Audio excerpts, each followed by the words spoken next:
jwang chendo en rameny piny. Kwan jogo madhi kuonde thieth mag manyo kony bang' golo ich e yo ma ok ni kare madendo kaka post abortion care ni mali kaunti wa Migori kaluwore kod report mogol kod migawo mar thieth e kaunti wa Migori. Report mogol kod migawo mar thieth yango ni e kinde mar dweche 2 mokalo rawere manyiri 2 osewito ngimagi bang' golo ich e yo ma ok owinjore.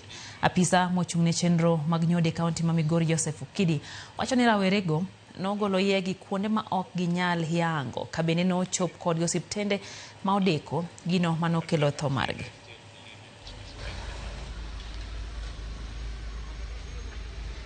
A lot of education, but the data that we still have so many cases coming to our facility for post-abortion care services. Secure and safe abortion. And then if your man not qualified to provide PAC services, then they secure and safe abortion.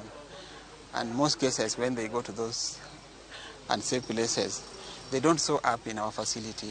Samaber mwanyalo konyogi mondo giyud care mondo we avoid any complication manyalo timore bang' before the unsafe abortion. Kora nyalo wacho ni there are isolated cases mwasabedo godo in the county for the last 2 months. Allow me say that we have lost 2 mothers.